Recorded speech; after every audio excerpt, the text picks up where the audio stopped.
So I'll be ranking the Sonic games that I have played. We'll start with Sonic 1. This is the most simple. I would say it would go in let's see, probably C tier, because it was the first of its kind, and it can get really difficult, but I've played them so many times, like I can beat it within 30 minutes. Labyrinth Zone I still have a little trouble with, and the music's great, and my dreams come true, so go with C.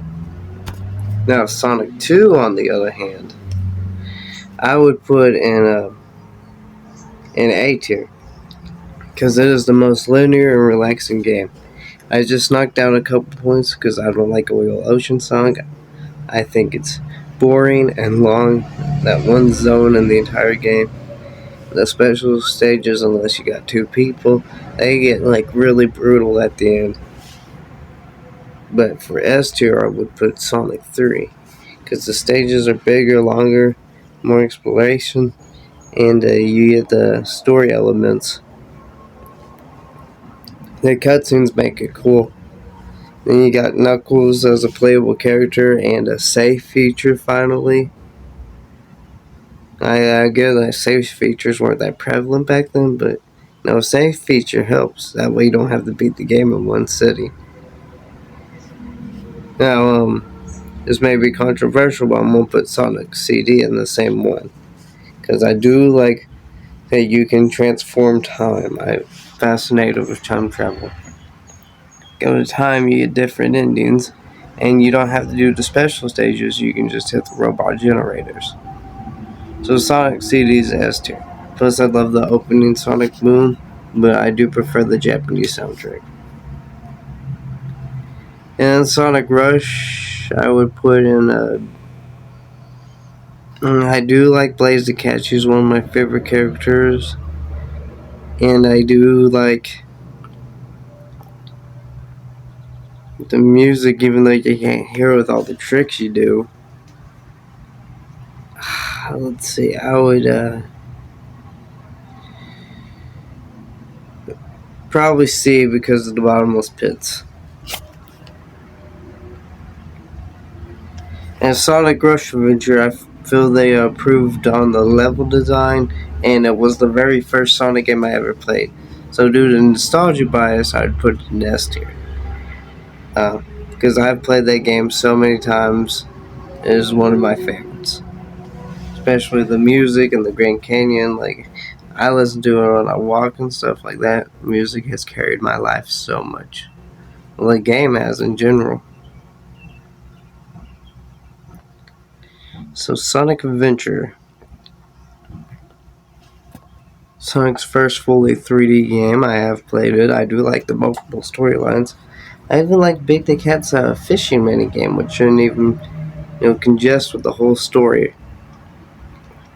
And a lot of people don't like Big the Cat, but I like his gameplay.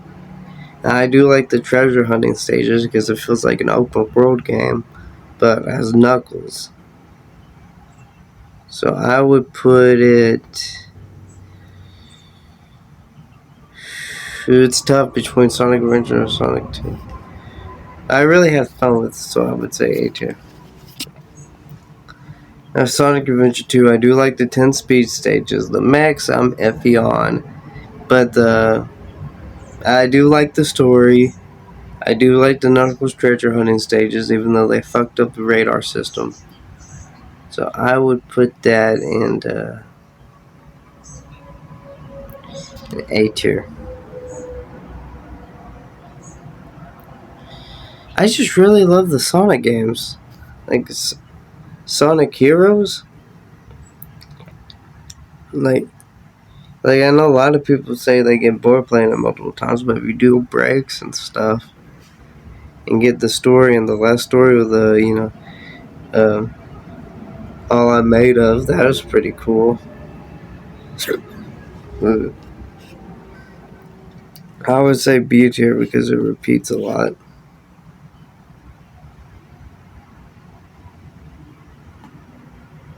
We'll zoom out here. There we go. Shadow the Hedgehog, I thought it was boring, long, unnecessary, stupid, made no sense, especially with the shootings and the multiple story paths and the different endings. And then there's actually just one true ending, so I would put it in F. Come on, go in F.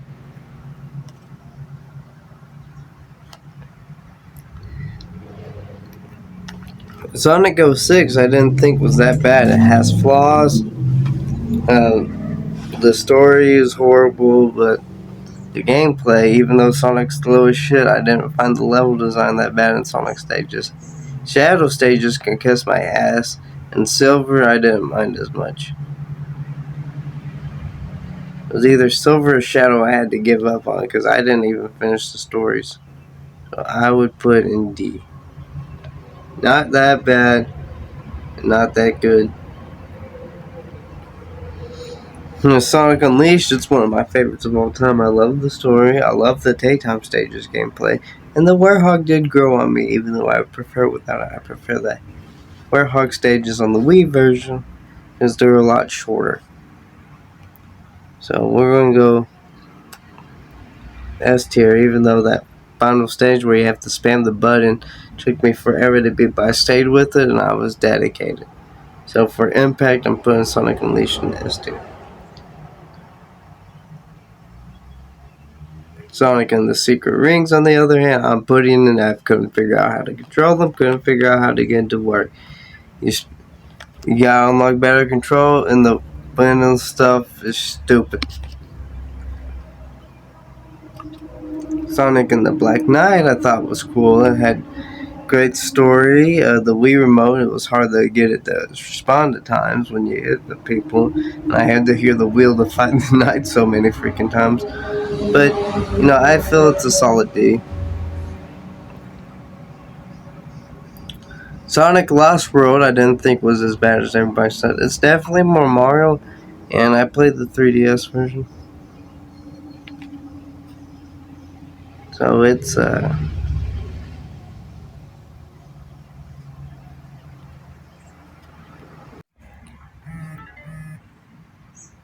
So Sonic Lost World, I would put in D, because some Lego levels go way too long.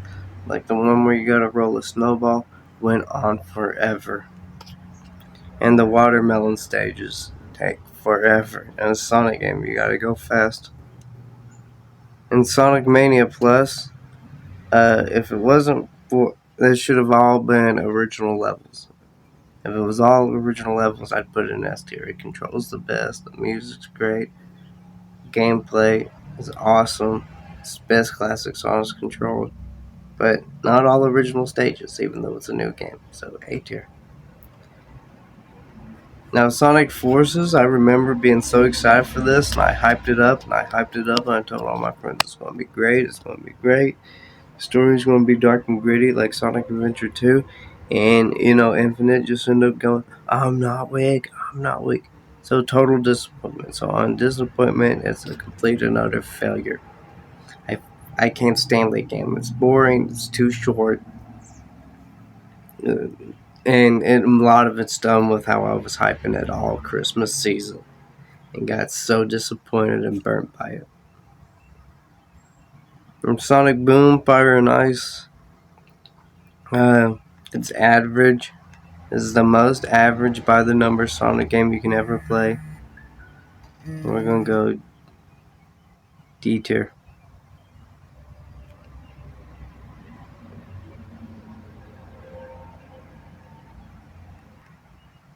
The only reason why it's not E is because it came with 3 episodes of the TV show. Sonic Colors, great gameplay, wonky story. If the story was as good as the gameplay, I'd bump it up. But I do like the colors, I do like the power ups and stuff. I just don't like the effect that the Wisp have had on the rest of the Sonic games. Like, there's no reason for them to continue to be in here since they were on that one planet. Come on, God. Come on. Lift up. No.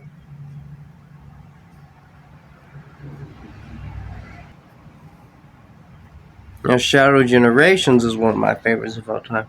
It's how you do boost gameplay at its best. And I do like how it develops in Shadow's backstory even more in Sonic Adventure 2.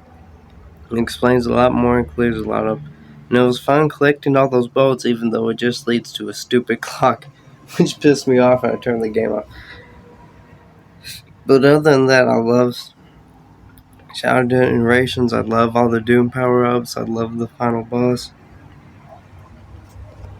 I like the Dark Knight levels, and I like with the Red Sky, and I like the Shadow DLC. So that's definitely an S tier. Sonic Generations. Story's lacking. If it was up higher, it'd be good, but that gameplay is so butterly smooth, I'm gonna have to put it in S tier. It's just like Shadow Generations, where you get to play one of every story, and it helped introduce me to a lot of Sonic games. And we won't need that fella. Sonic Triple Trouble is the most basic, bare bones classic Sonic game you can get. And Sonic 1 on Game Gear I actually think is a lot of fun. It's basic, but it's a lot of fun, and I've played it a lot. So I'll put on A tier by the number of times I've played it. And we got Sonic Spinball. God dang it. That's why we need computers instead of phones. It's really fun. I do love pinball. I do love a good challenge, but this is brutal. Like, I can't get past the first zone. Like, the highest I got was well, I beat the Game Gear one. I finally beat the Game Gear one, which I'm surprised because that's even harder than the regular one. But the farthest I got on this stage was like the mechanic level, where you have the pistons shoot you up and the weird looking birds. It kind of looks like Cluck from Sonic Sat AM, facing you up. So gameplay wise, I like it, but man, it is brutal. Sonic Superstars ain't as bad as people make it out to be, but those I love the levels, but the boss fights ruin it. Like, why can't I cheese the boss fights like I've done in every other Sonic game? So we're gonna put you in C tier. And Sonic Frontiers is one of my favorites. I love the story, but it definitely feels rushed. And I feel they can improve it for the next game. And I feel like some of the challenges are too basic and easy. But the levels, even though they're like copies of other levels, when you go in a cyberspace, was fun. And I did like the story, so I'm gonna put you in B tier. So that is my ranking of every Sonic game. In my list, my opinion, my own. If you agree, that's great. If you disagree, cool. Hopefully, you have fun in the comments.